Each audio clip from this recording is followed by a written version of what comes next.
cuenta, señor presidente. Gracias, señor presidente.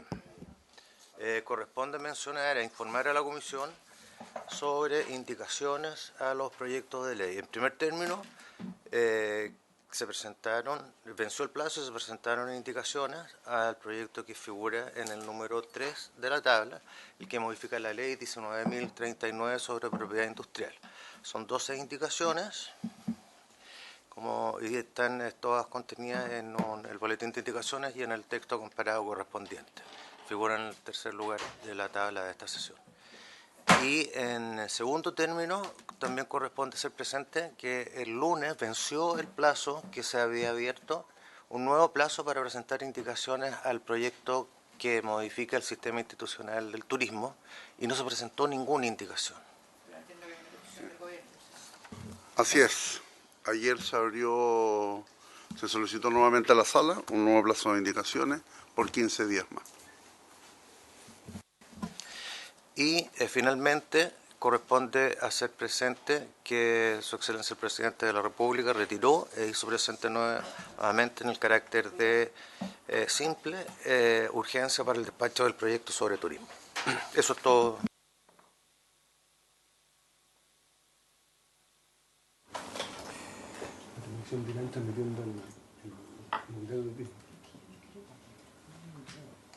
Bien, muchas gracias, señor secretario. Pasamos entonces al primer lugar de la tabla. Señor presidente, en primer lugar de la tabla, de acuerdo a la citación, es la votación en general de dos proyectos de ley iniciados en mociones. El primero, un proyecto iniciado en moción de los honorables senadores señora Rincón y Proboste y de los señores Elizalde, Buenchumilla y Pizarro para modificar la ley de bancos y el Código de Procedimiento Civil para establecer el avalúo comercial de los bienes raíces como mínimo de las subastas y proteger la vivienda única de los deudores que indica por medio de la prenda pretoria. Y el segundo proyecto convocado para votarlo en general es el proyecto de ley iniciado en moción del honorable senador señor Alaman, que modifica la ley sobre protección de los derechos de los consumidores, ley 19.496, en diversas materias. Ambos proyectos fueron presentados por sus autores en la sesión anterior. Se escucharon también algunas opiniones y la convocatoria es para pronunciarse en general respecto de ambas iniciativas. Gracias, secretario. Senador Arboe. Forma, presidente, junto con felicitar la innovación que se está haciendo en materia de tablet, digamos, que me parece fantástica, habría que pedirle al soporte la posibilidad de establecer el mecanismo para que cuando uno haga las notas, estas notas queden en un solo archivo y no queden como es hoy día que hay que sacarle fotografía, ¿ya? Porque en la Constitución no estaban habilitados, tuvieron que habilitarlo. Porque eso va a permitir que, por ejemplo, nosotros hagamos comentarios en el texto y queden todos archivados en el mismo texto, y cuando uno se manda el texto, igual que el papel. Hoy día lo que uno hace cuando hace una nota es que se saca una foto de esto y esto se le manda, entonces uno se llena de fotos, digamos, de cada anotación que tiene. Eso lo conversábamos ayer en Constitución, sería bueno que lo... ¿Está la opción? Ah, fantástico. ¿Y cómo lo hacemos? Senadora Rincón. No, solo contar, presidente, que tuve una reunión el día lunes con el ministro de Justicia a raíz de la moción parlamentaria que hemos presentado, para presentársela y solicitarle que pudiera estudiarla y que el Ejecutivo pueda tomarla como una iniciativa propia. Y además inicié conversaciones con el equipo del ministro de Hacienda para el mismo efecto. Creo que es importante que pueda el Ejecutivo involucrarse en esta iniciativa. Eso. ¿Le pareció bien en general? Ok. Sé también que el senador Andrés Alamán hizo los esfuerzos para poder después coincidir con la agenda pro consumidor.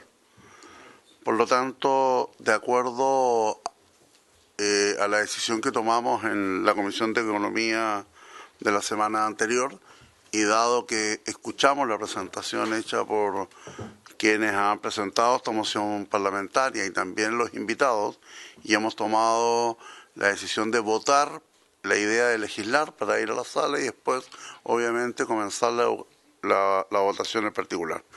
Por lo tanto, solicito, si es que hay unanimidad, para votar en general la siguiente iniciativa: proyecto de ley que modifica la Ley General de Bancos y el Código de Procedimiento Civil para establecer el avalúo comercial de los bienes raíces como mínimo de las subastas y proteger la vivienda única de los deudores que indica por medio de la prenda pretoria. Los señores parlamentarios que estén por aprobar, si hay unanimidad, se aprueba. Se solicita también en votación la unanimidad para votar en general por la siguiente iniciativa: proyecto de ley que modifica la ley número 19.496 para ampliar los derechos de los consumidores en las materias que indica. Los señores senadores que estén por dar la unanimidad para votar la idea de legislar. Senador Arboe. Presidente, respecto a este punto, yo tengo una preocupación solamente, porque es un proyecto bastante más global. Es un proyecto que establece definiciones, que establece un conjunto de otras definiciones que, por lo menos, yo no las he estudiado a cabalidad. Entonces, mi preocupación solamente es que podamos aprobar un proyecto que puede influir de manera directa en otra legislación y cambiar, por ejemplo, cuando uno establece definiciones de oferta, de contrato de adhesión, o sea, podemos estar generando un cambio en un conjunto de otras materias. Esa es mi preocupación. Aquí lo que estoy mirando, según la historia del proyecto, es que solo se escuchó a Conadecus. Y la pregunta es que... Y la pregunta es, ¿y el mundo de la industria fue escuchado también? Pregunto. Quedó para ir a, si es que se aprueba en general después en la sala, para ir a la discusión en particular.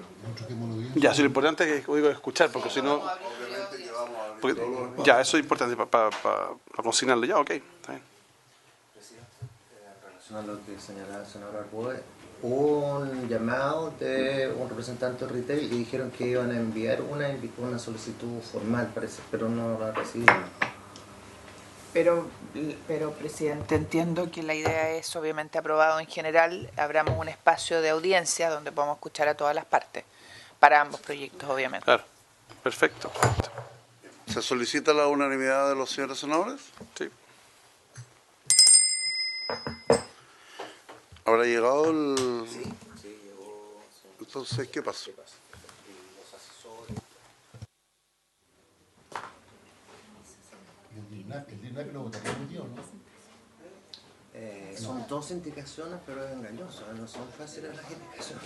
¿Ah? Mucho más fáciles las indicaciones. Yo no lo votamos muy bien, digo yo, porque yo tengo eso han dicho Termino acá y estamos recién para analizar las indicaciones. Así que veamos el marco general de las indicaciones y posteriormente llamamos a votar por el resto.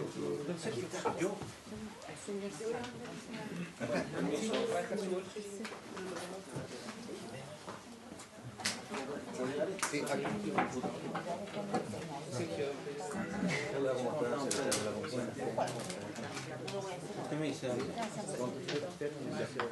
Aquí va a estar. Sí.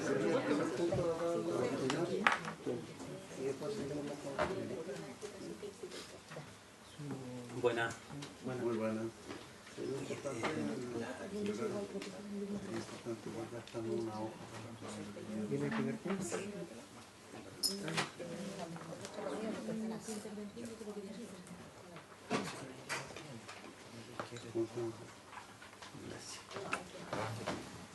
Puede pasarlo por acá y aquí también hay un puntero.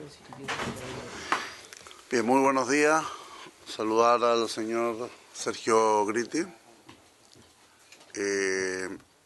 Esta es una solicitud realizada por el senador Galilea en relación a unas funciones en particular que tiene directa relación con el aporte privado en los bienes nacionales de uso público, y que usted obviamente habría tenido la experiencia y ver cómo desde esta Comisión de Economía nosotros podemos viabilizar una fórmula que, si bien está en la ley, en su procedimiento obviamente sería muy engorroso. Le ofrezco la palabra a don Sergio.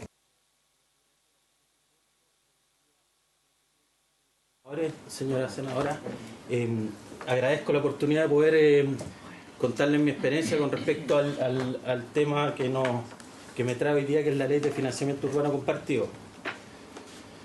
Creo que me dieron 10 minutos, así que voy a ir rápido y si ustedes quieren, o sea, ustedes mandan, en realidad, me paran. Mi nombre es Sergio Gritti, soy ingeniero civil de la Universidad de Chile. Desde que salí de la universidad estuve ligado al tema de infraestructura pública, primeramente 3 años en el Ministerio de Obras Públicas en concesiones y posteriormente me fui a la empresa privada. También al otro lado, digamos, en el tema de concesiones, en 2012 dejé la empresa, formé mi propia empresa. Hoy día soy director de algunas empresas concesionarias a través de un fondo de inversión que es Toesca, que maneja dineros de algunas AFP y de compañías de seguros que compran activos a largo plazo. Y por otro lado también soy director de directamente algunas empresas concesionarias. Dada la experiencia que adquirí en el tema concesión en el 2012, me asocié con un agente para presentar este tipo de proyectos que están amparados a través de la Ley de Financiamiento Urbano Compartido, a través de una constructora pequeña que tengo yo, que trabajo básicamente al Ministerio de Obras Públicas en obras viales. ¿No es tan pequeña entonces? No es pequeña, es pequeña. O sea, la verdad que es pequeña frente a Mesalco o alguna... Pero le gano proyectos porque tengo gastos generales más bajos, dado que soy más pequeñita. Está bien. Bueno, los puntos que quiero desarrollar, si les parece, están puestos aquí. Uno, les voy a contar un poco la historia de la creación de la Ley de Financiamiento Urbano Compartido. Les voy a mostrar hoy día el procedimiento que hay de la ley, y por otro lado quiero mostrarles los casos que han habido en Chile, y después un análisis que es una opinión personal de lo que yo creo que tiene falencias o oportunidades la ley. A ver, vamos a partir desde el origen. En el año 91 se ratificó por el Senado, se aprobó por el Senado la ley de concesiones, en la cual a través del Ministerio de Obras Públicas se podían licitar concesiones, y básicamente eran a través de iniciativas públicas que presentaba el Ministerio de Obras Públicas. A partir del año 96 se hizo una modificación en la ley en que se aprobó la participación de privados en las iniciativas públicas y para generar más proyectos. De hecho, hoy día en concesiones hay alrededor de... hablo en números grandes, perdón la poca certeza, pero no he visto el último dictamen del Consejo de Concesiones, pero deben haber alrededor de 50 iniciativas privadas, y hoy día operando hay 5 iniciativas privadas que ya están operando. Por ejemplo, a mí me tocó liderar lo que es Concepción Cabrero, que es el camino, y también estuve en el tema de los accesos a Iquique, que es la Ruta 1 y la Ruta 16 en el norte. Con esa experiencia que se tuvo en la Ley de Concesiones del Ministerio de Obras Públicas, a partir de 2003,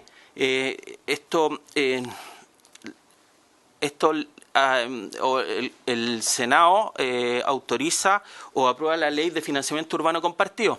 Que esto es como el símil de la Ley de Concesiones del Ministerio de Obras Públicas, pero a menor escala. Iba a decir a más bajo nivel, pero ofensivo, perdón. Buena palabra, a menor escala. Pero, ¿sabe qué, señor presidente, señores senadores? Yo creo que ahí básicamente radica lo bueno de esta ley. O sea, menor escala, estamos hablando de proyectos que hoy día pueden ser liderados a nivel vecinal, comunal, provincial y regional. Porque los grandes proyectos de concesiones o el Ministerio de Obras Públicas hoy día no va a tomar este tipo de proyectos. Es una carga administrativa muy grande para ella, pero para el país yo creo que es muy bueno, y de hecho estoy acá porque creo en esta ley y llevo 9 años tratando de sacar algunos proyectos. Bueno, y el 2003 se aprueba la Ley de Financiamiento Urbano Compartido y el reglamento, 2003. Para que lo tengamos presente. ¿Qué dice esta ley? Básicamente establece que los servios y los municipios podrán adquirir bienes o contratar con terceros la ejecución, operación y mantenimiento de obras de equipamiento comunitario, remodelaciones, áreas verdes, parque industrial, vía urbana, infraestructura urbana. Insisto, es a baja escala. Esto es muy bueno para las comunas, para los municipios y para las regiones.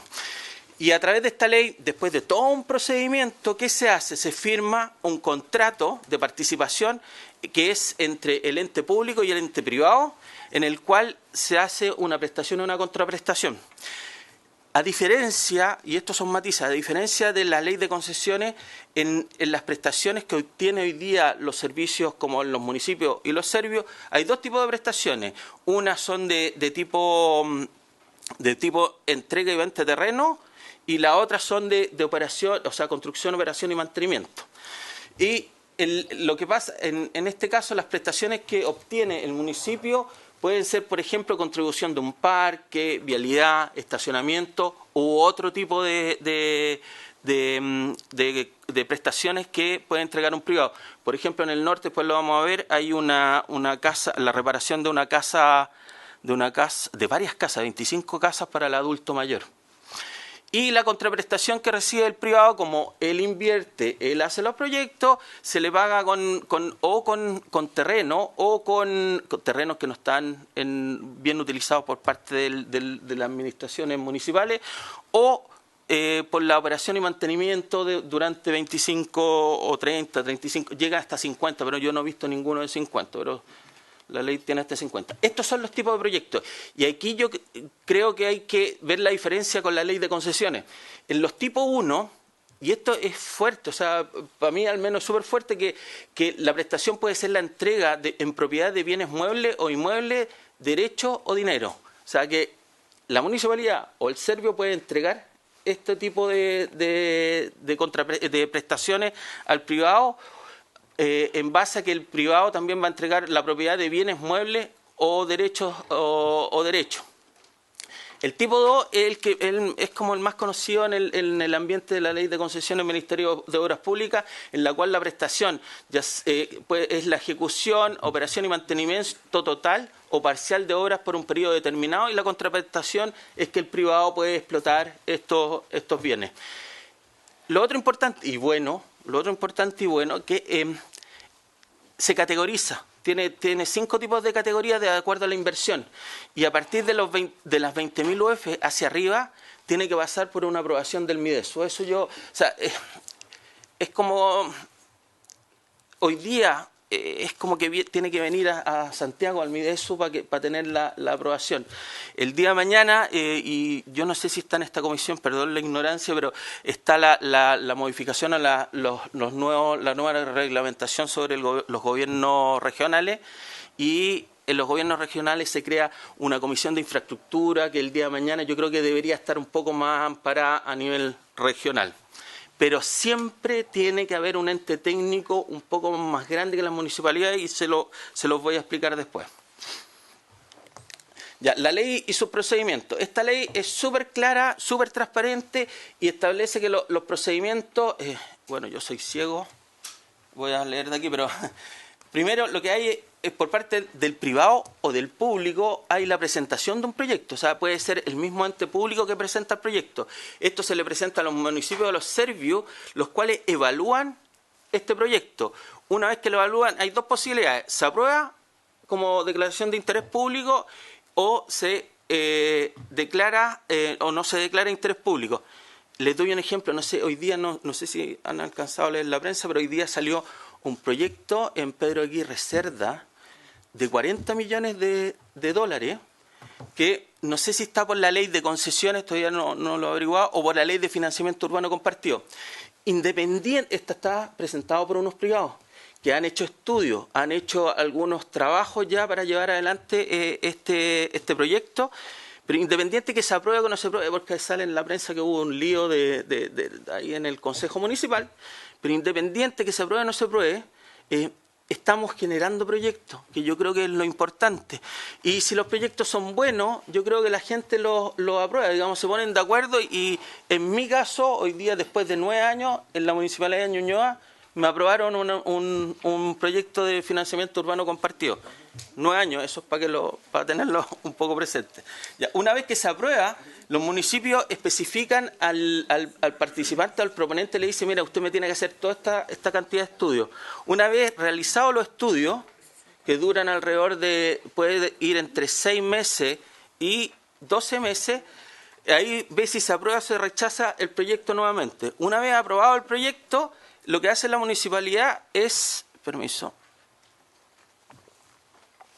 una vez aprobado el proyecto, lo que hace la municipalidad es presentarlo nuevamente al Consejo Municipal, porque hay que aprobar nuevamente las bases de licitación, y esto es por la Ley Constitucional de Municipalidades. Entonces, ahí ya tenemos 2 veces la aprobación del proyecto. El problema es que cuando lo aprueban en la etapa 5, ya hay una inversión altísima por parte de un privado, en la cual en la mayor cantidad de experiencias que hay en el país pasan 9 años, 8 o 9 años. Entonces uno puede pasar por 3 consejos municipales distintos, y eso yo creo que es un problema. Y más adelante lo demuestro y les comento lo que habría que hacer. Ya, y una vez que llegamos al 6.º paso, en la adjudicación del proyecto, que tengo que comentarlo, en el caso de San Martino ya tenemos después de 9 años un decreto de adjudicación municipal, y estamos en la etapa de confección del contrato de prestación de servicio. Les voy a mostrar algunos casos de éxito, poco, y fracaso, mucho. 2003 estamos hablando, o sea, llevamos, perdón que repita tanto, pero creo que es la importancia de lo que vengo a proponerles como privado. Le voy a mostrar algunos casos de éxito. Este es detrás de la Municipalidad de Ñuñoa. Ahí se ve la excavación en la... Debería tener puntero esto, ¿no? Sí. En el caso de ahí se ve la excavación. Esta es la Municipalidad de Ñuñoa, y así es como quedó finalmente. Este es un proyecto de estacionamiento en la Plaza 19 de Abril. Es una iniciativa privada. Está categorizada como tipo 2, categoría D, por lo tanto ya pasó por aprobación del Ministerio de Desarrollo Social, o en ese tiempo de haber sido el Ministerio de Planificación. El ente público mandatario de esto, o mandante, es Ñuñoa. El que presentó la idea fue Saba Varela, que es una empresa conocida de estacionamiento, pero el adjudicatario fue otro. Que esto es lo importante, porque en la municipalidad, en mi experiencia, dice, mire, nosotros lo tenemos a usted 9 años acá, y perdón que sea tan directo y sincero, me dice, lo que pasa es que después de 9 años piensan que como que ya están compinchados conmigo. Entonces no es así, porque uno lleva 9 años trabajando, desarrollando un proyecto, y tiene que relacionarse con la dirección de obras municipales, con el director del CEPLAC. Entonces, después dice, ¿pero cómo se hace esto? No, esto después, una vez que aprueben el proyecto, se hace una base de licitación y se sube a Chile Compra. Y esto se hace de acuerdo al proceso de Chile Compra, y hay, como en este caso, el adjudicatario es distinto al proponente. Ahora el proponente sí se le devuelven parte de los estudios o lo que haya valorizado en su momento cuando el municipio le pidió qué proyectos tenía que realizar. Las prestaciones de esto fue el diseño, construcción y operación del estacionamiento que se le dio a la municipalidad. Tiene los 22, el uso y gozo de 22 estacionamientos. Hermosearon la plaza de atrás de acuerdo a lo que pidió la municipalidad. Y lo importante es que después de 35 años esto pasa a manos del municipio. Y este es un activo del municipio, no es que quede en manos de privados. Como contraprestación, lo que tiene el privado básicamente es la explotación durante 35 años del estacionamiento. Este otro proyecto, que yo lo encuentro buenísimo, ¿no? En cuanto a prestación para los vecinos. Este es un proyecto que es una iniciativa pública del Serviu, en el sector de La Chimba, es un parque en el cual la prestación era la construcción y ejecución de un parque de 1,5 hectáreas y un anfiteatro. Y la contraprestación era la entrega de unos terrenos laterales que tenía el Serviu en esta zona. El parque, como ven, se ve poco, pero el parque, arriba está el anfiteatro, abajo hay algunas fotos. Sí. Y la prestación en este es lo que estaba diciendo. el que el adjudicatario construyó el parque no lo está operando. O sea, yo no digo hace tiempo y no sé en qué condición está. Eso quizás habría que verlo el día de mañana para ver que realmente se mantenga en el tiempo. No sé si que quede en manos de un ente público o un ente privado, pero hoy es lo que hay y fue realizado. Y la transacción de esto fue alrededor de 20.000 UF. O sea, está de tipo 1. Aquí se presentaron 3 constructoras que, según lo que yo sé, son locales y se la adjudicó a Braintech, que hoy día ya esto está terminado. Y otro que este es un ejemplo, yo estoy proponiendo, por ejemplo, en la municipalidad de Ovalle, le he hablado con el alcalde, que hacer gimnasios municipales para el adulto mayor, o hacer, por ejemplo, me vienen a la mente casas de adulto mayor que uno puede hacer a través de esta ley y a través de las municipalidades o a través de los servicios mismos. De hecho, estamos viendo un proyecto, yo soy director de Cimiento. Cimiento tiene el programa MAER dentro de Gendarmería para reinserción de las personas privadas de libertad. Y estamos viendo con Gendarmería a ver si tenemos posibilidad a través de esta corporación, digamos que sea una corporación que lo haga, que no las corporaciones. O sea, yo creo que la Cámara hoy día entrega mucho a la gente y queremos ver alguna posibilidad de hacer este tipo de proyectos en Cimiento y con Gendarmería. Pero este es clásico, este es un proyecto de 2.500 UF y lo que se hizo después del sismo que hubo en la zona, se le pidió reparar 25 casas. Esa era la licitación, 25 casas versus la entrega de terreno. Y se le entregó en propiedad 2.500 UF y se repararon 25 casas de adulto mayor. Que ven la foto, o sea, dar un poco, son a menor escala. Eso es lo bueno de esta ley, es a menor escala. Pero ahora viene lo malo. Este es un listado que lo tomé del Servio. En este listado hay 29 proyectos. 29 proyectos que se los muestro, ahí están los otros 9 o 10, pero aquí están los 29 proyectos. Estos 29 proyectos partieron a partir del 2012 aproximadamente. Entre el 2003 y el 2012 no hubo nada. O sea, no se ha hecho nada. De estos 29 proyectos, en 4 años, porque tengo del 2012 al 2016, en 4 años se presentaron 29 proyectos, se descartaron 4 proyectos que les dijeron que también es bueno, cuando las cosas no sirven hay que descartarlo para parar la pérdida de recursos por parte tanto del privado o del público que tienen que invertir en desarrollar ingeniería. 4 están licitando una operación, o sea, uno de los cuales, por ejemplo, son las casas del adulto mayor. Y hay 21 que están en proceso de trámite.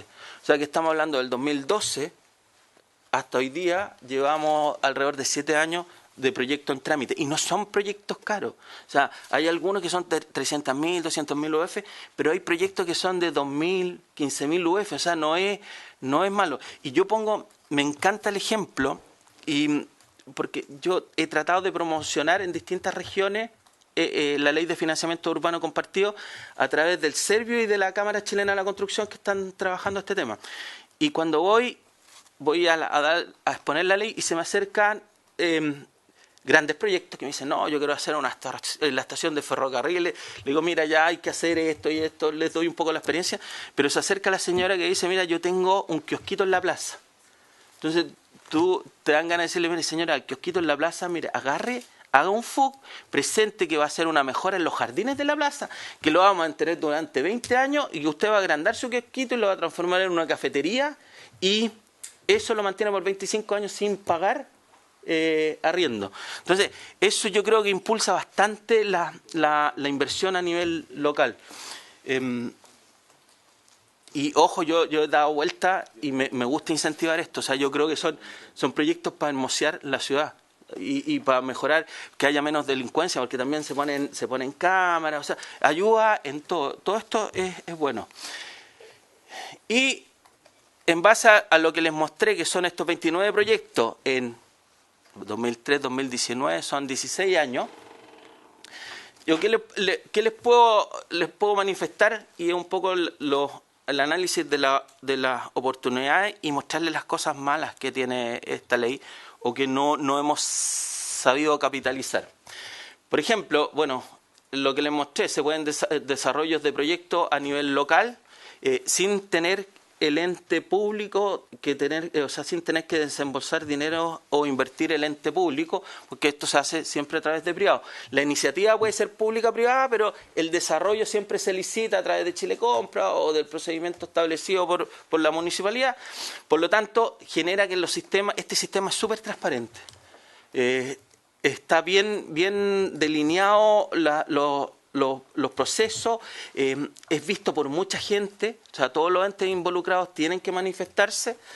Por otro lado, se pueden desarrollar en regiones sin tener que pasar por Santiago. Esto lo pongo yo, pero no sé si ayuda o no ayuda, pero si están de acuerdo o no están de acuerdo. Pero yo creo que hay ciertos proyectos que son de baja intensidad de inversión y de mucho impacto local, que no tienen para qué venir a Santiago. O sea, la placita no tiene que venir a Santiago. Sí me gustaría... No hay ningún representante de Santiago. ¿Sí? No. Puede hablar con tranquilidad. Ah, vale, pero no. Lo que pasa es que es una lata cuando uno tiene un proyecto en una región, que a mí me tocó, por ejemplo, ir al Mideso, hablar de San Fernando, y en el Mideso Santiago... Perdón, pero no me... Voy a hablar a la chilena, no me pescaron, no sé. ¿Y esto qué es lo que es? ¿Y qué 300.000 UF? Pero si nosotros tenemos que ver proyectos de 4 millones de UF a través del Ministerio de Obras Públicas, entonces eso retrasa y molesta. De hecho, pongo ahí entre paréntesis que el día de mañana, a través de los gobiernos regionales, que yo he visto que se genera un departamento de infraestructura, que ahí vamos a tener unos técnicos, porque aquí se necesitan técnicos un poco más especializados, y para que el privado también tenga una contraparte técnica buena. O sea, al privado yo he aprendido, 20 años trabajando en esto, y siempre de contraparte al ente público, y a uno no le interesa un ente público que no sea fuerte. Si a uno le interesa un ente público, mi experiencia al menos, un ente público que sea fuerte y duro, que te diga al tiro, mira, esto no vuela. Porque si me dice no vuela, yo me voy para atrás y pienso en otra cosa. Pero es cuando uno no tiene un ente público duro, te mantiene en el tiempo, uno gasta tiempo. En caso yo llevo 9 años en otro proyecto, es que todavía no saben, yo creo que les da miedo licitar. O sea, y se lo digo directamente en la municipalidad de Ovalle. Hay un proyecto de estacionamiento, no sé si conocen la calle La Alameda, que no está propiamente en el centro, sino que en la Alameda, que hay una congestión altísima, hay buen terreno debajo de las calles ahí, y llevo un proyecto de estacionamiento con un subsuelo, y llevo con ellos 7 años. 7 años, y me han dicho que sí, les gusta, pero en el momento los que hubo, no cierran. Entonces me dice, es que no van a creer que yo estoy compinchado. Oye, si esto tenéis que levantarlo a Chile Compra, licítalo. Y a mí hoy día, ya a esta altura, después de 7 años, comprenderán que lo que me interesa es recuperar la inversión que he hecho en mi estudio. Ahora, si me gano el proyecto, igual voy a ir a luchar por el proyecto, pero si llega otro que hay interesado, y hoy día hay constructora y hay, lo importante que es mi trabajo con Toesca, hay dinero. Hoy día hay dinero para invertir en estas cosas. Y los que tienen dinero están llamando para este tipo de proyectos para poder invertir. Voy a seguir adelante antes de entusiasmarme tanto. Y otro de los beneficios es que es importante que no en Chile, y yo creo que hay, no sé si hay un borrador o de ley que quieren imponer en cuanto a los financiamientos a largo plazo que puedan tener las municipalidades. Bueno, si fuera así, si se hiciera, independiente que se haga o no se haga en realidad, tú le estás generando un activo a la municipalidad. O sea, esta municipalidad, por ejemplo, en la de Ñuñoa, en 3 años más va a tener casi 300.000 UF de activo más que puede poner dentro de sus balances. ¿Qué es lo malo en todo esto? Si bien es cierto que la ley establece ciertos plazos, no los cumplen. O sea, y no los cumplen, y esto es básicamente porque el ente técnico que tienen las municipalidades no dan abasto. Entonces hay retrasos. Si bien es cierto el proyecto tiene que ser aprobado en 30, 40 días, yo tengo casos que han demorado 3, 4 años en aprobar esto. Y no está bien fijado este tema dentro de la ley, por lo cual habría que modificarla. En cuanto a los recursos técnicos, insisto que deberíamos buscar, una vez que, a ver, yo soy partícipe que la municipalidad y el ente comunal que está electo por el pueblo y por la comuna son los que tienen que decidir si el proyecto se hace o no se hace como idea. Pero una vez que pase eso, yo creo que hay que ver la forma de tener un ente colegiado, que yo hoy día veo en un futuro lo que es el Departamento de Infraestructura de los GORE, que este ente le presta asesoría a las municipalidades para sacar estos proyectos rápido. Porque si no los sacamos rápido, vamos a tener 29 proyectos, 4 aprobados en 16 años, siendo un instrumento valioso para el desarrollo regional. Después hay otros organismos que intervienen, que sería bueno también canalizarlo a través de este ente regional, porque un EISTU y una DIA cuesta un poco sacarlo con las municipalidades. Aparte que el dueño del proyecto, cuando hace la declaración de impacto, es el titular. En este caso no hay un titular, o quizá haya que especificarlo mejor, que el titular es el proponente, porque yo no he podido presentar esto. Y a mí es un problema grande. En Ñuñoa tengo todo presentado, lo he visto y todo, pero la DIA, por ejemplo, no la tengo presentada porque no soy titular. Y yo fui con mi proyectito a presentarlo al servicio, y en el servicio me dijeron, ¿usted es el titular? Es que no, entonces me dijeron, no se lo revisamos. Entonces, hoy día estoy con una incertidumbre. Si bien es cierto, inclusive hicimos hasta calicatas aprobadas por monumentos nacionales para ver si habían algunos restos arqueológicos.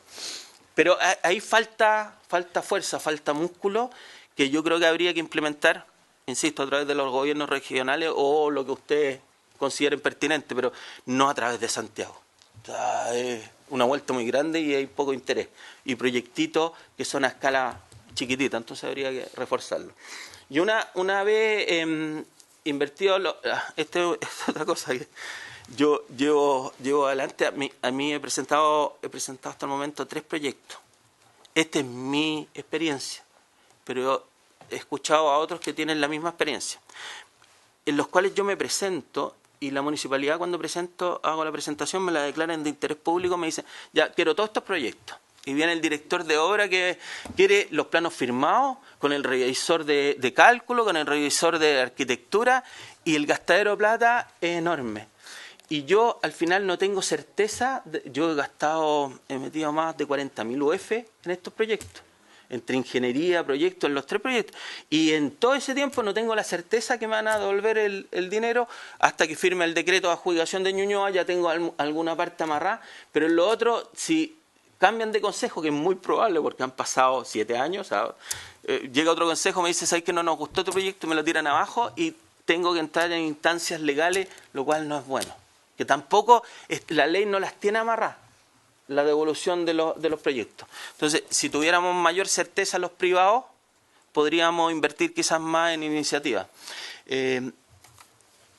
Por lo tanto, es importante dar alguna certeza en la devolución de los proyectos, que los proyectos quedan en la municipalidad. O sea, eso después la municipalidad los puede utilizar.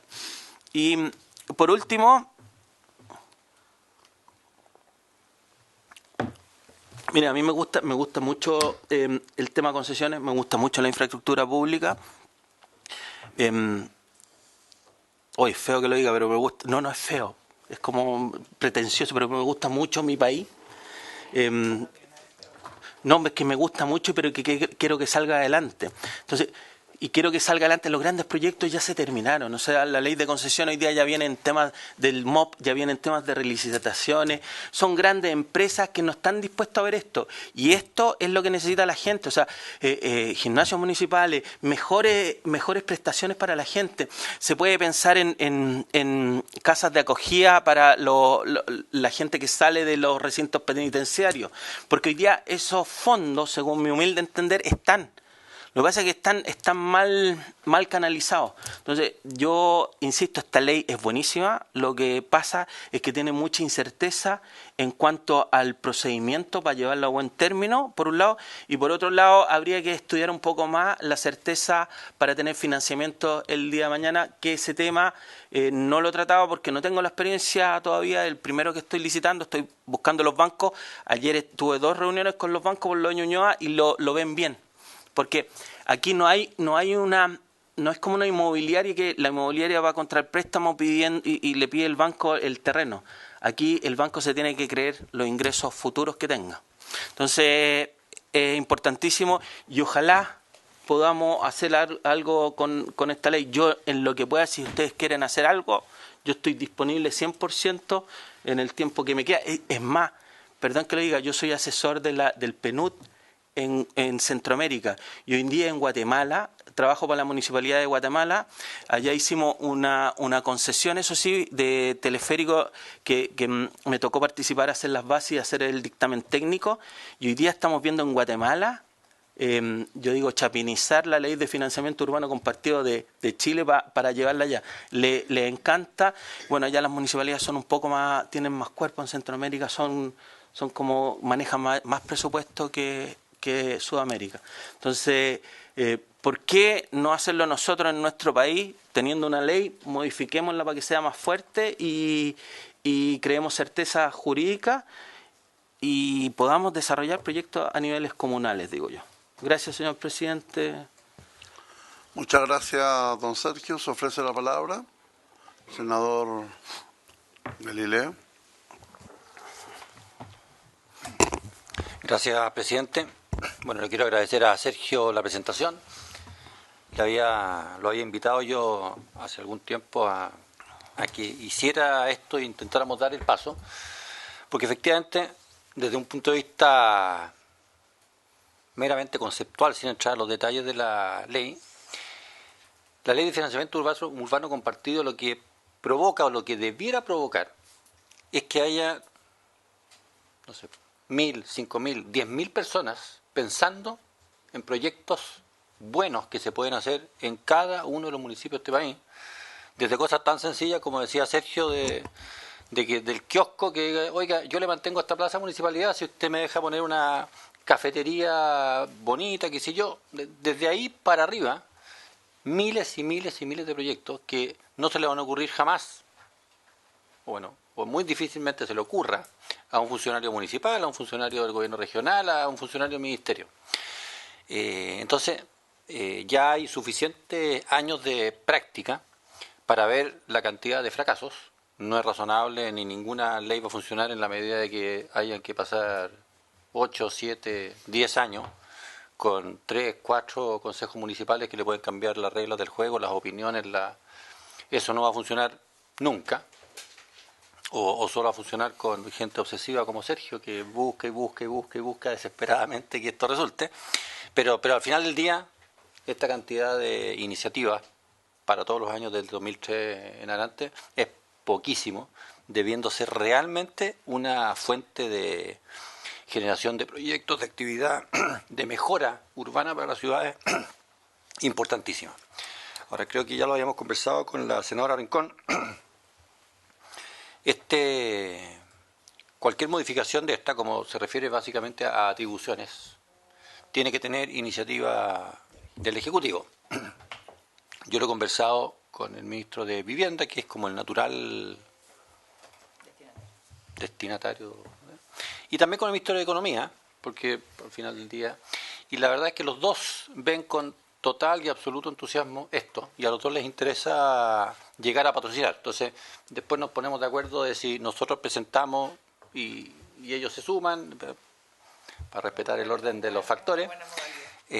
pero existe toda la voluntad política de ambos ministros de impulsar las mejoras que nosotros veamos, que pueden ser desde que todos estos proyectos se resuelvan en el Mideso, pero en la región, que efectivamente el gobierno regional en lo que viene a hacer ciertas modificaciones para que efectivamente sea como la contraparte técnica, teniendo municipios que no van a tener esa capacidad, la titularidad de los proyectos, que pase para el proponente y no sea el dueño del bien, porque ahí vamos a estar siempre pillados las manos, que efectivamente se pueda avanzar con nivel de anteproyecto y no haya, como hoy día las DIA exigen ya unos detalles totales, eso también habría que regularlo. En fin, yo creo que hay varias cositas no tan complejas de modificar y que harían que finalmente esto, ojalá, camine mucho mejor. Así que termino agradeciéndole nuevamente a Sergio su disponibilidad para hacer ver una cosa tan importante como esta. Gracias, presidente. De acuerdo a lo planteado por el senador Galilea, propongo a la comisión oficial sobre esta presentación técnica a los ministerios de Obras Públicas, Vivienda, Interior u otros, para poder promover esta ley y además incorporarla en la discusión de los gobiernos regionales. No sé si están dispuestos. Primero la palabra a la senadora Rincón.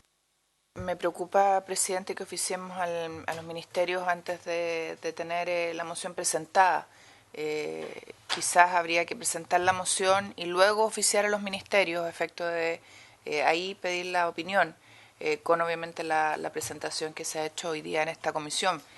Solo un tema de estrategia, no de estar en desacuerdo con lo que plantea usted, sino que solo el procedimiento y el orden. ¿Cómo definiríamos la presentación de la moción? Sí, gracias, presidente. Primero agradecer al ingeniero, muchas gracias por la presentación. Tal como lo plantea él, yo creo que la ley de concesiones que ha permitido multiplicar casi por 3 la infraestructura portuaria en el país y de carretera, la ley de financiamiento urbano compartido, si se implementara de buena forma, si se conociera primero por las autoridades del Servio y las autoridades municipales, probablemente podría generar otro nivel de equipamiento, otro estándar de equipamiento a nivel de municipios.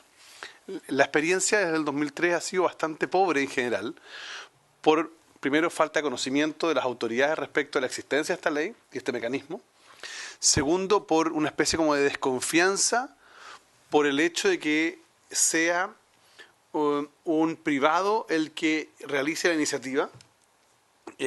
Entonces la gente cree, o la autoridad cree que esto puede ser algo poco probo, cuando en realidad no es otra cosa que es lo mismo que, por ejemplo, la reciente postulación a declaración de interés público del tren de Santiago al Paraíso, por ejemplo. Es exactamente lo mismo, pero a nivel, como se ha señalado, a menor escala.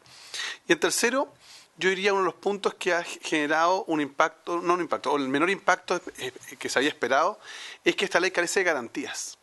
Entonces el problema que hay es que las medianas empresas, que son las llamadas naturalmente en regiones a implementar estos proyectos, no tienen espaldas financieras para llevar adelante esto.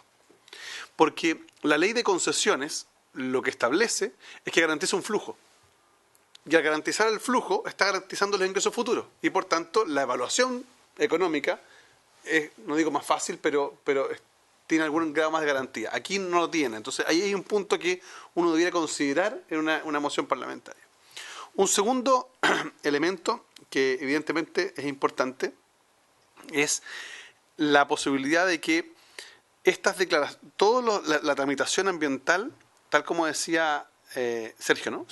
Como decía Sergio, conozca de este mecanismo. ¿Y por qué digo? Porque también la experiencia que yo he tenido conversando con alcaldes, promoviendo esta ley, que me parece a mí un tremendo instrumento, se produce la duda de quién es el titular.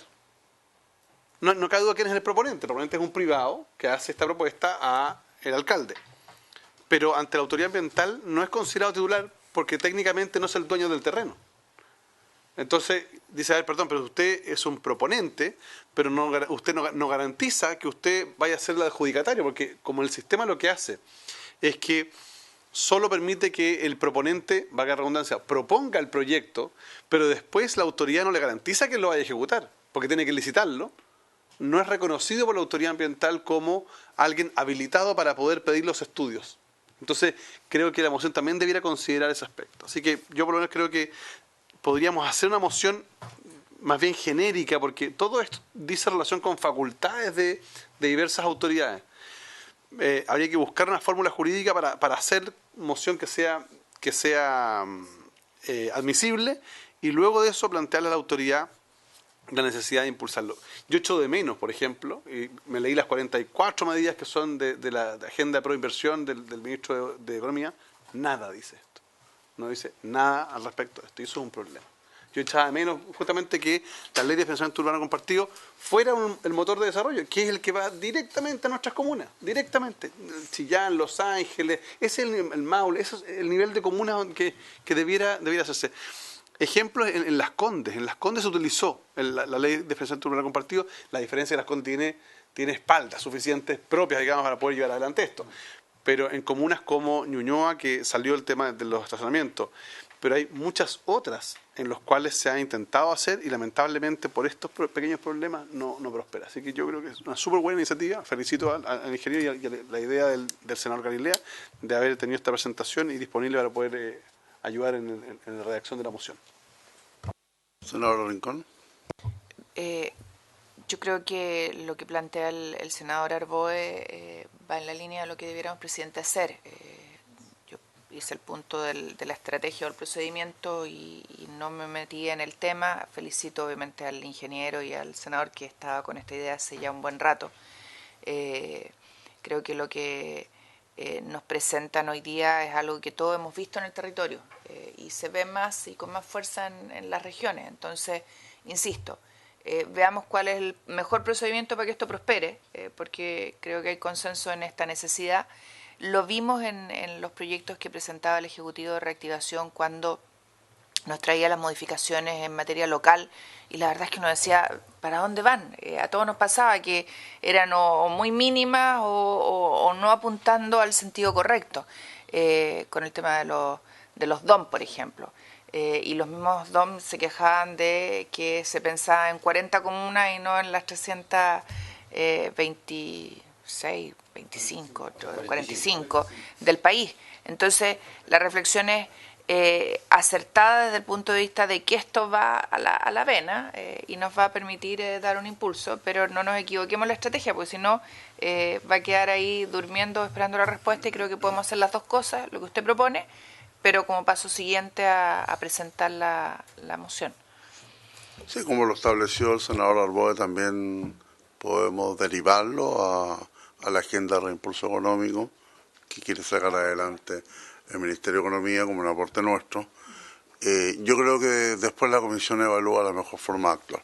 Senador Galilea, y después las palabras finales a don Sergio Gorriti.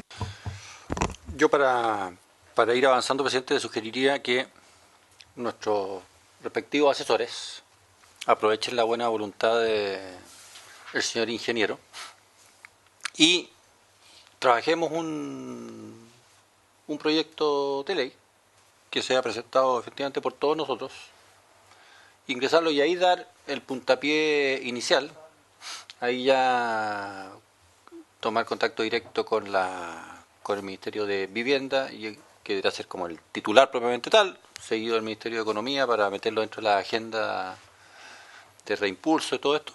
Y ahí vamos caminando, haciendo los invitados. Si es que llegamos a los puntos de iniciativa exclusiva del Ejecutivo, estoy seguro que ellos van a concurrir. Y bueno, y vamos. Pero lo haría así, nos pondríamos, si pudimos abusar de Sergio, yo creo que tomaría ese camino. Ok, muchas gracias, senador. Don Sergio. Lo último, durante el año pasado yo sé que hubo iniciativas del Servio, del Ministerio de Vivienda, y tienen ya tienen algo de camino avanzado. Entonces, quizás lo que dice el senador también deberían incorporarlo para llevar adelante esta modificación, esta moción. No soy técnico, pero por favor les pido, hagámoslo. O sea, yo creo que es un instrumento. A mí les digo, o sea, yo sé que ustedes hablan también con la gente, pero uno como técnico, cuando habla con la gente en los pueblos, en las comunas, hay una serie de proyectos que se pueden llevar adelante por esta ley. Así que, por favor, tratemos de hacerlo y hacerlo luego. Y una vez que la hagamos, el gran problema que tuvo el 2003 es publicitarla. O sea, esto hay que salir después a hacer seminarios, a mostrarle a los directores de obra, a invitar a las comunidades, a la junta de vecinos, porque se puede hacer un montón de cosas. Entonces, una vez que tengamos esto, que puede ser rápido, porque yo sé que hay camino avanzado, tratemos de promocionarlo, a ver si metamos impulso a la economía, perdón que lo diga, pero démosle fortaleza a inversiones regionales y demos empleo, esto es mucho empleo. Y eso que no soy político. Muy bien, muchas gracias, don Sergio. Bien, pasamos al tercer punto de la tabla. Ok, pero para que solamente se nos informen las indicaciones. Es iniciar el estudio de las indicaciones que se presentan al proyecto de ley que modifica la ley 19.039 de propiedad industrial, la ley número 20.254 que establece el Instituto Nacional de Propiedad Industrial y el Código Procesal Penal con urgencia calificada de suma. Invito al Ejecutivo a boletín número 12.135-03. La idea es que se pueda hacer la presentación de las indicaciones de tal forma que en la próxima sesión vamos a llamar a votar las indicaciones. Así que hacer un resumen de las indicaciones presentadas en este proyecto.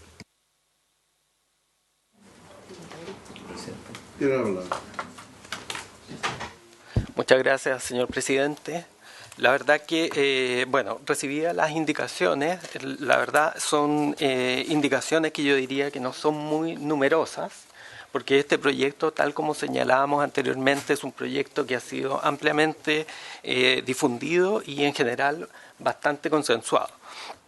Tiene en principio dos indicaciones que se refieren a algunos aspectos de tasas en la tramitación de solicitudes de patente, tanto con derechos finales como con aspectos de tramitación. A continuación, esa es la indicación 1 y 2. La tercera indicación dice relación con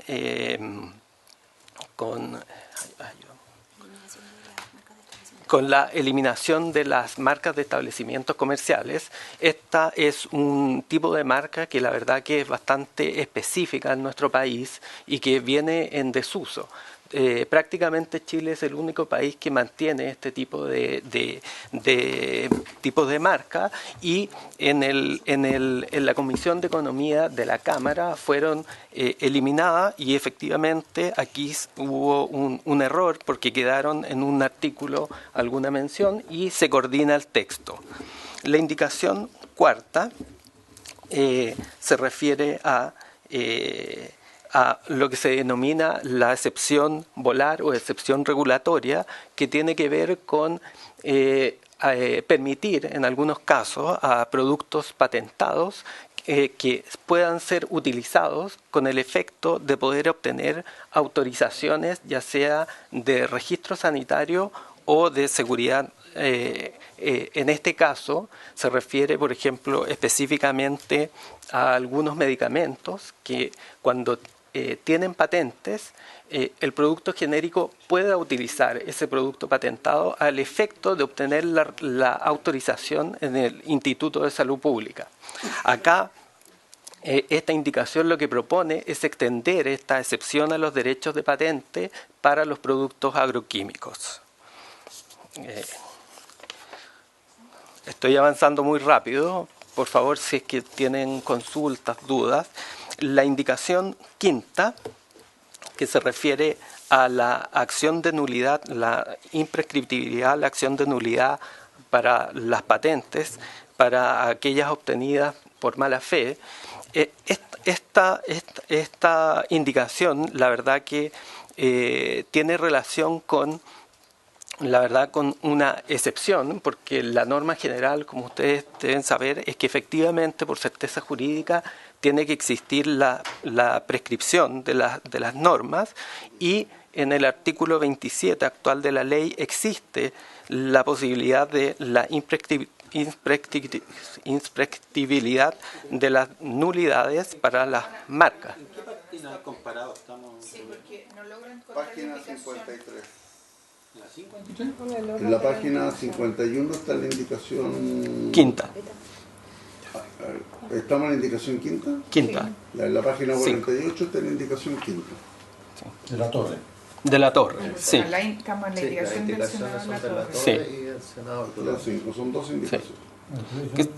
Que se refiere a que la acción de nulidad no prescribirá respecto de las patentes obtenidas de mala fe. ¿Sí? 48 del comparado oficial. ¿Sí? Como les... Repetir de nuevo, por favor. Todo... No, en esta. En esta, sí, por supuesto. No, lo que señalaba que la norma general... Sí, no, lo que les señalaba es que la norma general es que exista la prescripción por certeza jurídica en todas las instituciones. La verdad que esto es una excepción en el caso de marcas que surge de un convenio internacional, del Convenio de París, específicamente para marcas notorias y famosas.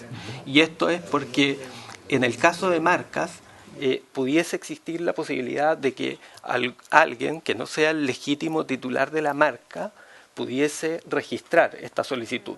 Y por lo tanto, dado que las marcas se pueden renovar indefinidamente, es necesario generar esta acción para las marcas. En el caso de patentes es un poco distinto, porque las patentes tienen una vigencia máxima de 20 años, no se pueden renovar y, en consecuencia, en nuestra opinión, la imprescriptibilidad generaría, claro, socavaría el derecho, de alguna manera lo debilitaría, y en el caso de, por ejemplo, un solicitante nacional pequeño, la verdad que podría generarle una incertidumbre enorme si es que una empresa grande intenta demandar la nulidad de esta solicitud, y por lo tanto no podría tener certeza jurídica para poder explotar su patente. Presidente, entendiendo el punto y compartiéndolo, creo que la indicación del senador Latorre agrega un punto relevante, y es que no puede correr la prescripción respecto a las patentes que se obtuvieron de mala fe. O sea, creo que tiene sentido lo que él señala. Claro. Que pasa porque si no, el tiempo corre a favor del tramposo en el fondo. Claro, lo que sucede es que la obtención de una solicitud de patente siempre está sometido a un proceso que es bastante riguroso y además es objeto de oposiciones dentro del proceso. Luego es posible de apelar al Tribunal Especial, que es el Tribunal de Propiedad Industrial, e incluso de llegar a la Corte Suprema. Entonces es un proceso que de verdad que es bastante riguroso, y en consecuencia, claro, creemos que lo que va a pasar es que eventualmente un pequeño solicitante, un inventor que basa su emprendimiento en una patente, pudiese enfrentarse a la incertidumbre de que una empresa grande permanentemente lo esté demandando por nulidad, y por lo tanto la verdad que hace prácticamente impracticable hacer valer su derecho. Además, bueno, esto la verdad que es una materia que no estaba dentro de las ideas matrices de la iniciativa que propuso el Ejecutivo. Es una materia que también justamente no fue algo que estaba consensuado. Claramente hay opiniones diversas, y que por lo tanto fue algo que escapa de las ideas originales del Ejecutivo.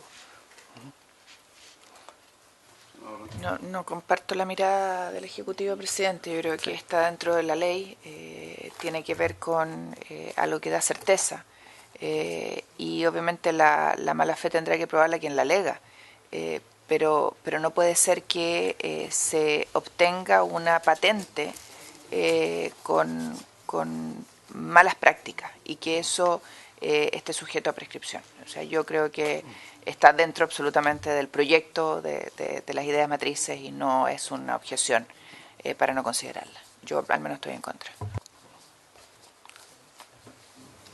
Ok, sigamos, sí, no estamos votando bien. Ya. Voy a las números. Sí. Sí.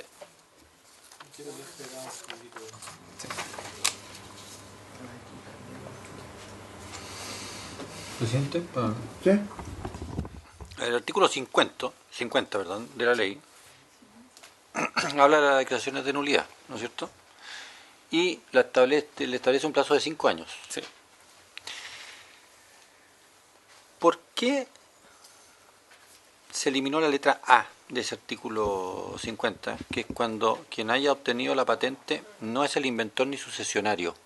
Ah. ¿Cuál era la lógica? Sí. Sí. Bueno, una pregunta súper pertinente, porque efectivamente en este proyecto sí lo que se intenta introducir es la institución de la acción de usurpación. Y en consecuencia, esa acción de usurpación es cuando hay un invento, ¿cierto? Y hay un tercero que, dicho en chileno, se aviva y presenta esta solicitud. Y hoy en día, con la actual regulación, no hay una solución para ese tema. La única solución es la acción de nulidad. Yeah. Sin embargo, la verdad que no se soluciona el problema. No se devuelve el derecho a quien fue su legítimo inventor. Y por lo tanto, en lugar de que exista la acción de usurpación, se reemplaza, en lugar que exista la acción de nulidad de la patente, se reemplaza por la acción de usurpación para devolverle a quien fue su legítimo creador la patente. Se elimina la letra A y se establece la acción de usurpación, que está en qué artículo?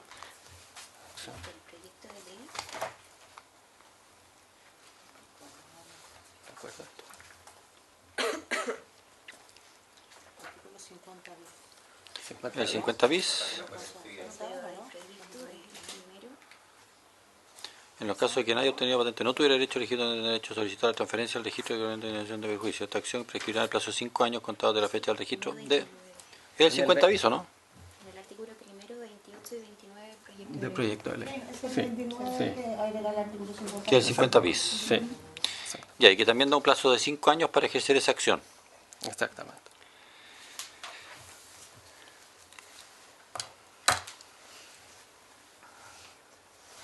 Ya, y el senador Latorre propone que no prescriba, que en la práctica igual tendría un plazo de prescripción final de 20 años, que es el plazo máximo de una patente, ¿no es cierto? Claro. Usurpación.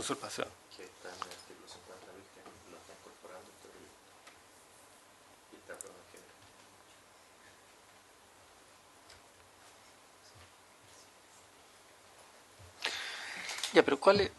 Yo tampoco entendí muy bien el raciocinio.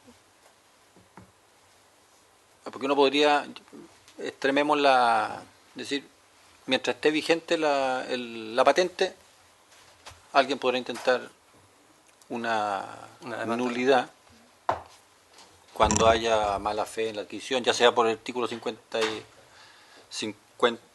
bis o ya sea por el artículo 50. Si pusiéramos esa norma, es decir, mientras esté vigente, como tiene un plazo máximo de 20 años, siempre se puede acceder. ¿Por qué tú dices que eso podría ser usado por un tercero? Sí. Lo que sucede es que una vez que está concedida la patente, esta realmente tiene efecto cuando yo puedo hacer valer mis derechos y demando de infracción a quien está imitando mi invento, ¿cierto? La respuesta tradicional a eso es que me demanden la nulidad. En Chile lo que sucede es que no se resuelve la demanda de infracción hasta que no está resuelta la demanda de nulidad, ¿ya? Hasta que no esté firme el derecho. Y en consecuencia se genera un congelamiento, si usted quiere, del juicio de infracción. Y es por ese motivo que, de alguna manera, si es que no hay una certeza de que el derecho está indubitado, ¿cierto?, es que se pudiese generar toda esta duda y que realmente el titular del derecho no pueda sin duda explotarlo comercialmente. No sé si me explico mejor. ¿Podría hacer dos aclaraciones? Muchas gracias. Me gustaría hacer dos aclaraciones previas. El plazo de 20 años se cuenta desde la solicitud de la patente, no desde su registro. Y el plazo de la nulidad son 5 años contados desde el registro de la patente. Entonces, como explicaba el director, Será aún más corto el tema en la práctica es mucho más corto. Entonces, aproximadamente 4 años. 4 o 5 años. 4 o 5 años, si tomamos en cuenta que el proceso de solicitud demore, por ejemplo, 4 años, se concede la patente de plazo efectivo de vigencia, nos quedan 16 años, y de esos 16, los primeros 5 están sujetos a ser demandado el titular de la nulidad de la patente. Que conforme a la modificación que estamos proponiendo, la nulidad de la patente solamente va a poder ser por las causales de las letras B y C. Porque la letra A va a estar sujeta a la nueva acción de usurpación de patente. El objetivo de esta acción es mantener la vigencia de la patente como un activo, y no lo que ocurre ahora, que como explicaba el director, la patente se anula, y el hecho de anular una patente es muy grave porque esa patente ya no tiene novedad, no se puede volver a solicitar, no se puede volver a registrar por el usurpado. Entonces, por eso es muy importante mantener la vigencia de esa patente y que pueda ser simplemente trasladada la titularidad a su inventor original. Como bien le explicó también el director, la prescriptibilidad de las acciones es la regla general en nuestro sistema. El artículo 27 de la ley vigente establece la imprescriptibilidad respecto de los registros de marcas obtenidos de mala fe. Y esa norma fue introducida en nuestro ordenamiento jurídico el año 2005, cuando tuvimos que adaptar nuestra normativa al acuerdo sobre los ADPIC o TRIP. Y eso tiene que ver con un estándar que establece el Convenio de París sobre propiedad industrial también, que viene en 1883, y que dispone respecto de las marcas notoriamente conocidas que se establezca esta causal de imprescriptibilidad por haberse obtenido el registro de mala fe. Esto también tuvo que ver con casos muy bullados en los años 90, en que chilenos que se habían avivado registraban marcas muy famosas en el extranjero, y cuando se quería venir a instalar el titular original no podía hacerlo porque estaba el derecho registrado a nombre de un tercero aquí. Tiene sentido que la acción sea imprescriptible respecto de los derechos de marcas, porque las marcas se pueden renovar indefinidamente. Se concede el registro por 10 años y después yo lo puedo renovar indefinidamente. En cambio, en el caso de una patente, no es así. Yo solamente tengo alrededor de 11 años de vigencia efectiva del derecho, y perturbar esos 11 años de vigencia efectiva del derecho no ayuda a la certeza jurídica que tiene el titular de ese derecho de propiedad, porque efectivamente puede ser hostigado judicialmente hasta el último día de vigencia de su patente. Nosotros revisamos y a nivel comparado no encontramos muchos ejemplos de países que lo establezcan en su normativa. Encontramos simplemente una norma que viene del año 2017 en Corea del Sur, que plantea un sistema de imprescriptibilidad de la acción de nulidad, pero no es un estándar que esté establecido a nivel internacional de manera indiscutida, y simplemente se restringe al derecho de marcas, que ahí sí ve su justificación, dadas las diferencias que existen entre ambos derechos. La más importante es el tema de la vigencia, que las marcas pueden renovarse eternamente y la patente tiene una vigencia determinada que siempre es de 20 años contado desde la solicitud de la patente. En este artículo da la sensación de que al 5.º año se termina la prescripción y la persona que actuó de mala fe va a poder actuar sin ningún problema. Esa es la interpretación que se da a la norma, por eso es que en función de lo que tú explicas tiene sentido lo que solicita el senador Latour. Otra precisión que a nosotros también nos complica es que en el caso de las marcas existen causales de irregistrabilidad que están establecidas en el artículo 20 de la ley, y está la letra K, que es la que dispone lo que nosotros hemos entendido como mala fe, constitutivo de mala fe. Yo creo que nosotros tenemos que hacer una diferencia entre lo que son marcas, registros y patentes. Porque me da la impresión que en este punto es en función de la patente. Sí. Sí, lo y que no pasa de la es marca. que la redacción que propone el senador Latorre está tomada textual de lo que hoy existe en el artículo 27 de la ley 19.039, que es respecto de marcas, por todo este contexto que ya explicamos. Pero habla de la orden. En materia de patentes, la indicación del diputado Latorre y que quiere extender esta excepcional imprescriptibilidad de la acción de nulidad respecto de las patentes. Y que nosotros sostenemos que no existe consenso en torno a la necesidad de establecer esta excepción. No, que ya le encontré la lógica, me parece encontrarle la lógica. Porque efectivamente, dado que la patente tiene una protección de 20 años respecto de la solicitud, 20 que se transforman en 16 desde que teóricamente efectivamente se inscribió.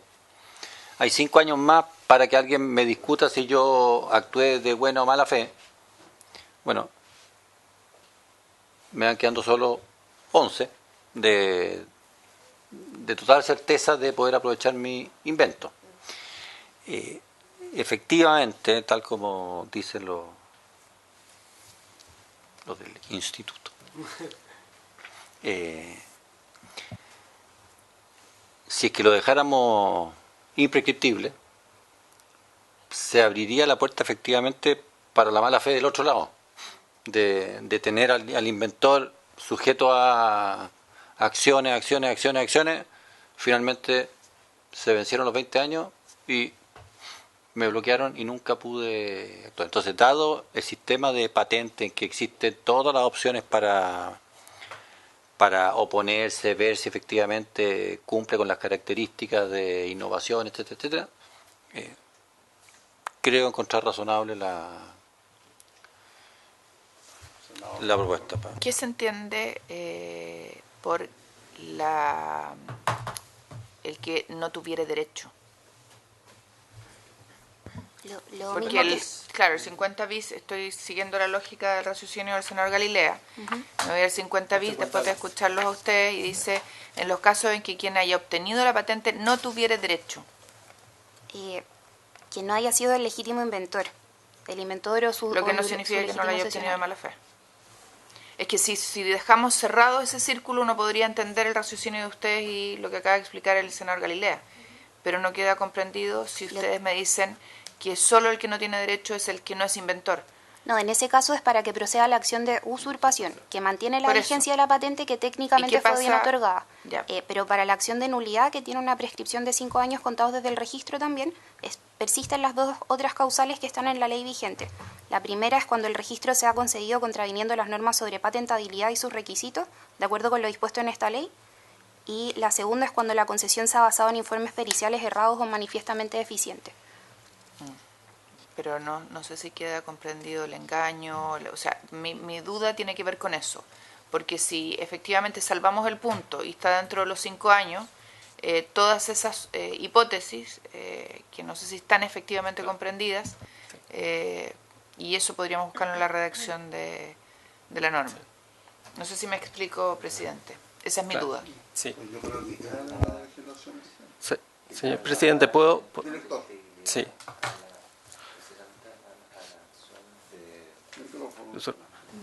No, en la idea de lo planteado por la senadora Jimena Rincón, de trasladar lo de la imprescriptibilidad de la acción respecto de la acción de usurpación. O que quede claro que queda cubierta la mala fe o los malos procedimientos, digamos, en la acción de usurpación. Sí, puede ser. En los casos en que quien haya obtenido la patente no tuviera derecho, por haber actuado mala fe o por cualquier otra razón, Claro, pero esa es mi duda, ¿cómo lo salvamos efectivamente? Sí, efectivamente nosotros pensamos respecto a eso y claro, vemos que existen dos hipótesis posibles. Una, que efectivamente quien haya obtenido la patente no haya sido el inventor y como señalábamos, esa hipótesis quedaría cubierta con la acción de usurpación, por lo menos desde nuestra perspectiva.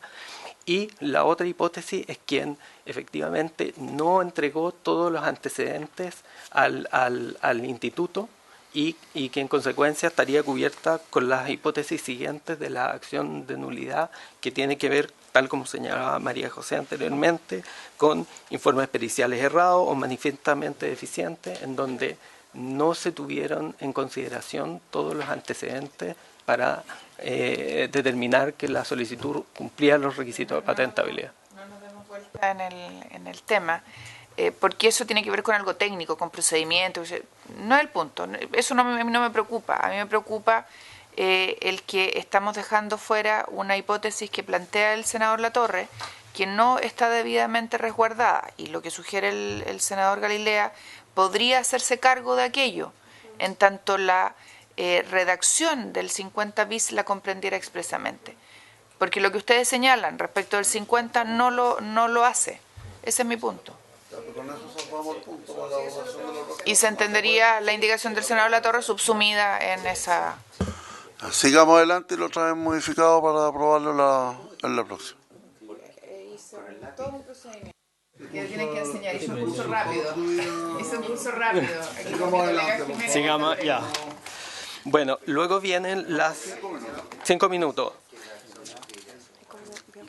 Ya, bien resumido. Vienen las indicaciones 6, 7 y 8 que se refieren específicamente a las licencias obligatorias. Una institución... Sí. No se te ocurra guardar entre medio porque se demora 44 horas, así que al final lo guardas. Claro, se avanza y al final termina, entonces sí lo guarda.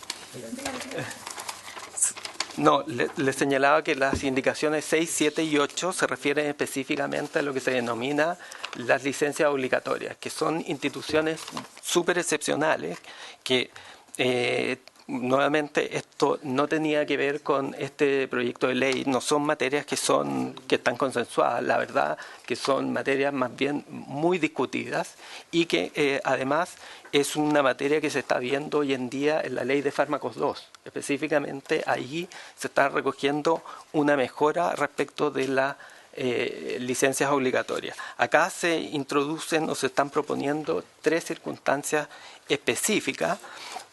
La primera dice relación con la falta de explotación de un invento. La verdad que eso es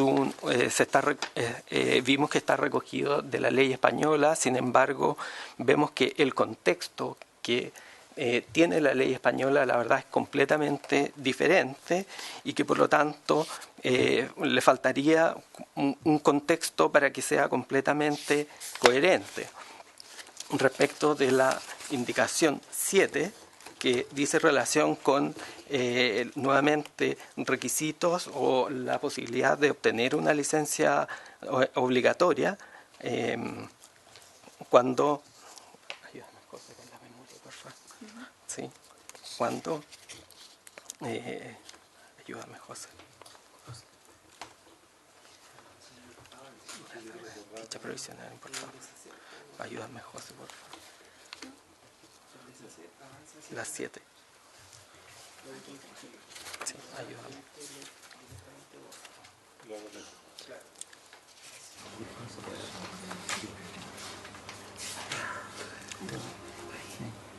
La utilización de lo patentado previo a la presentación de la demanda. La utilización previa a la demanda, que es algo que hoy en día ya contempla nuestro ordenamiento jurídico, porque hoy día existe dentro de las posibilidades que contempla nuestra ley el otorgamiento provisional por parte de la licencia obligatoria. Por lo tanto, creemos que es algo que ya está contemplado.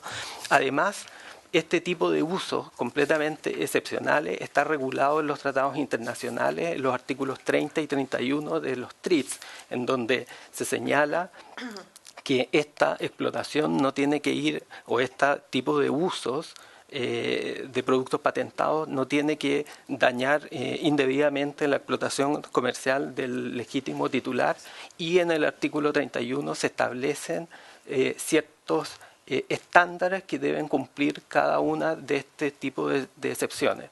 Es decir, las razones son completamente libres, se pueden establecer cualquier tipo de razones para otorgar las licencias obligatorias, sin embargo, se debe cumplir cierto procedimiento que está establecido en el artículo 31 y creemos que en este caso no se estaría cumpliendo ese estándar. En la indicación 8 es respecto de patentes que caen en el mismo producto, se refiere a que existe un producto que tiene múltiples patentes. La verdad que también discrepamos de esta indicación porque creemos que justamente para poder otorgar una licencia es necesario efectivamente conocer cuáles son las patentes, porque dentro del sistema se requiere entregar una remuneración al titular de las patentes y en consecuencia lo mínimo que es necesario conocer es cuáles son las patentes que se estarían licenciando, cuál es su vigencia y en consecuencia creemos que tampoco sería pertinente esa indicación. Estoy volando, la verdad, paso a la 9, también del senador Latorre, y que tiene que ver con lo que denominamos la protección suplementaria, una institución que viene del TLC con Estados Unidos, que dice relación con que se reponga el plazo a aquellos titulares de patente que no han podido gozar efectivamente de determinado plazo. En la teoría lo que se pretende es que el titular de una patente pueda tener efectivamente alrededor de 15 años de explotación efectiva.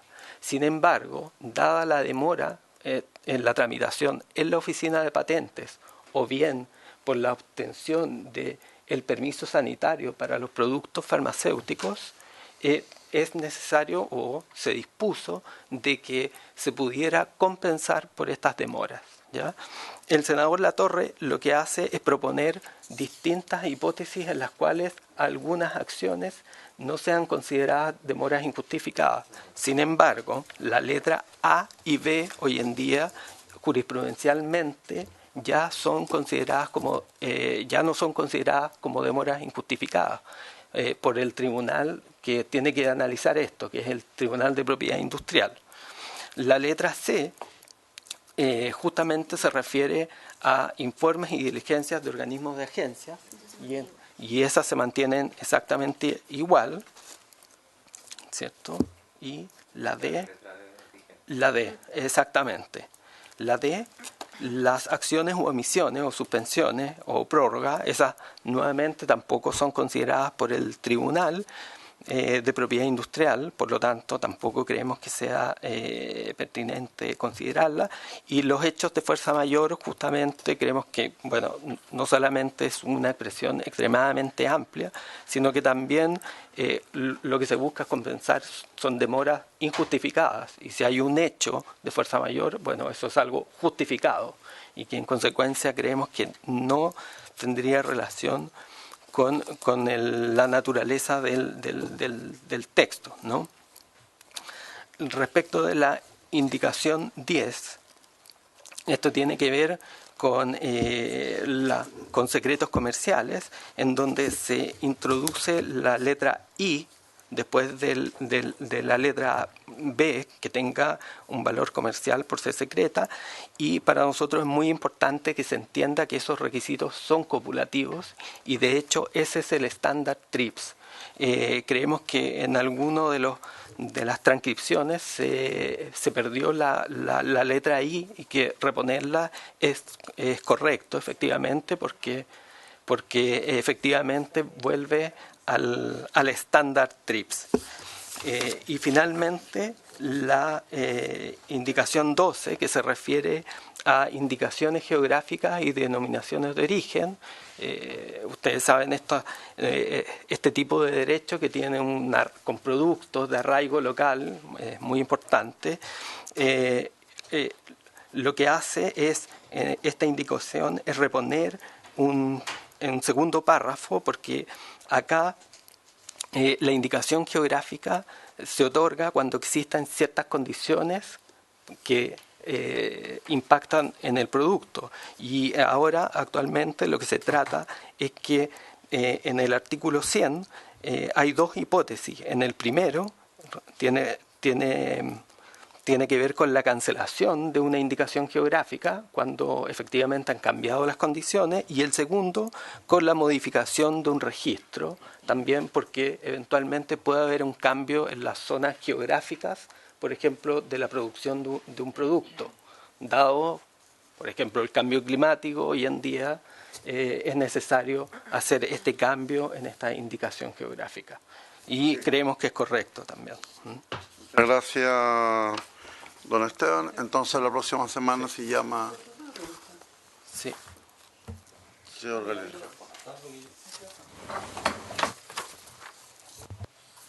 Tengo un problema de geografía en esto, dentro de la rapidez que me... Pero, por ejemplo, el senador Latorre propone agregar párrafo al número del artículo 51 bis B.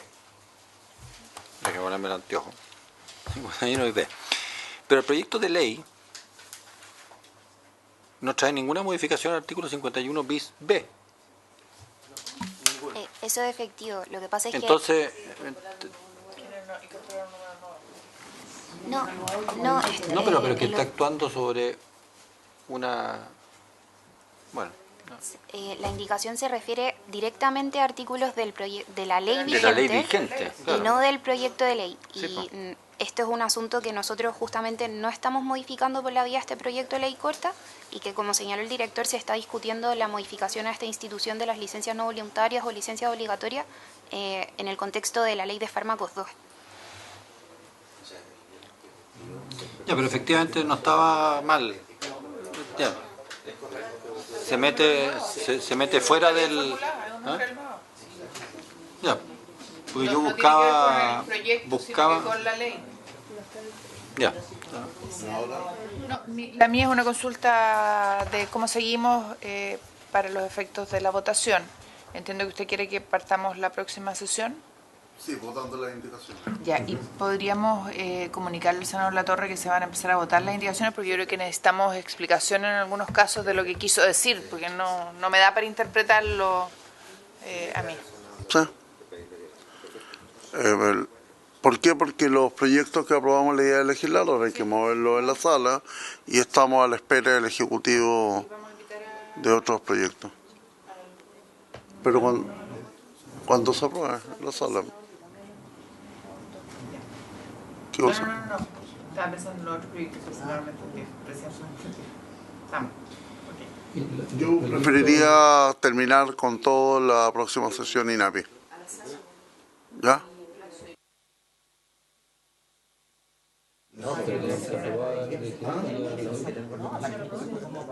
La próxima semana, en extenso, Sí, presidente, ¿quieres sumar su voto? No sabía que había pasado. Sí, fue el inicio de la sesión. súmelo. Si lo van a votar. Se levanta la sesión. Habiéndose cumplido. Nadie lo va a votar.